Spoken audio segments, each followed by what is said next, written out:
Prashanti cooking and health అండి. నేను ప్రశాంతిని. ఈరోజు వీడియోలో సింపుల్గా టేస్టీగా తయారు చేసుకునే టమోటా బాత్ చూపిస్తానండి. సూపర్గా ఉందండి. ఎప్పుడు తినని వాళ్ళు కూడా ఫస్ట్ టైం ఇలా తయారు చేస్తే కమ్మగా తినేస్తారు, అంత బాగుంది. మీరు కానీ ఒకసారి ఇలా ట్రై చేసేయండి.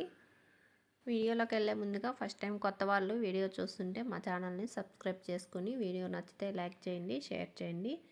మరి వీడియోలోకి వెళ్ళిపోదాము. స్టవ్ వెలిగించుకొని కడాయి పెట్టుకోవాలండి. అలాగే 2 టేబుల్ స్పూన్లు ఆయిల్ వేసాను.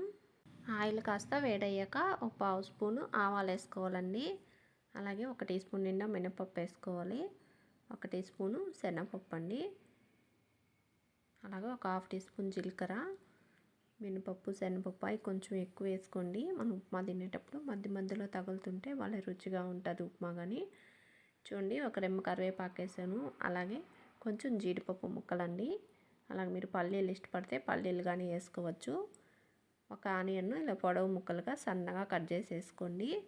2 పచ్చిమిరపకాయలు ఇలా పొడవుగా సన్న ముక్కలు కట్ చేసి వేసుకొని ఈ కాస్త బాగా వేపుకోవాలండి. కొంచెం బాగా మగ్గుతాయి కదా, అప్పటి వరకు వేపుకొని అలాగే బాగా ఎర్రగా పండిన టమోటాను 2 చిన్నవి తీసుకొని చిన్న ముక్కలు కట్ చేసి రుచికి తగినంత సాల్ట్ వేసి ఒక 1/2 స్పూన్ పసుపు వేసి ఇవన్నీ కాసేపు వేపుకోండి. 1 నిమిషం వేపుకొని పైన మూత పెట్టి కొంచెం టమోటాలు మగ్గేంత వరకు సాఫ్ట్గా మగ్గించుకోవాలండి. చూడండి, మూత తీసి ఒకసారి మళ్ళీ కలుపుకుంటున్నాను. ఇలా కలుపుకొని కొంచెం టమోటాలను మ్యాష్ చేసుకోండి గంటితోటి. 125 గ్రాములు రవ్వ తీసుకుంటున్నానండి, ఉప్మా రవ్వ. ఈ రవ్వని ఒక 4-5 నిమిషాల సేపు బాగా వేపుకోవాలండి. ఇది వేగితే మన టమోటా బాత్ కానీ బాగా రుచిగా ఉంటుంది.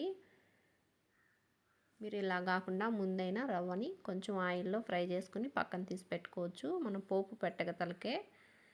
చూడండి, మనం ఏ కప్పుతో అయితే రవ్వ తీసుకున్నామో అదే కప్పుతో 3 కప్పులు నీళ్ళు తీసుకొని బాగా మరిగించుకొని ఇప్పుడు ఈ ఉప్మాలో పోస్తున్నాను. ఇలా పోసుకొని ఒకసారి ఇదంతా బాగా కలిసే విధంగా బాగా కలిపేసుకోండి. ఒకసారి మీరు కొంచెం తీసుకొని రుచి చూడండి. సాల్ట్ సరిపోతే ఇప్పుడే కొంచెం సాల్ట్ వేసుకొని సర్వ్ చేసుకోండి. ఇలా బాగా కలిపేసి పైన మూత పెట్టేయండి. 4-5 నిమిషాలకి ఇది బాగా ఉడికి దగ్గర పడుద్ది. అప్పటి వరకు ఉడికించుకోవాలి. చూడండి, వాటర్ అంతా ఎగిరిపోయి బాగా దగ్గర పడింది కదా. ఇదంతా ఒకసారి బాగా కలిపేసుకోండి. ఇలా బాగా కలుపుకొని కొంచెం కొత్తిమీర తరిగేసుకోండి.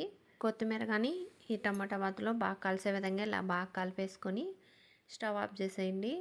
టమాటా బాత్ రెడీ అయిపోయిందండి. చూడండి, చూస్తుంటే తినాలనిపిస్తుంది కదా, ఎంత బాగుందో రుచి. ఇలాగే తినేయొచ్చండి. లేదంటే కాస్త పంచదార వేసుకో తినొచ్చు. లేదంటే చట్నీ ఇష్టపడే వాళ్ళైతే చట్నీ చేసుకో తినొచ్చు. మీకు ఎలా కావాలో అలాగా చేసుకుని ఈ విధంగా తిని చూడండి. చాలా బాగా నచ్చుతుంది మీకు కూడా.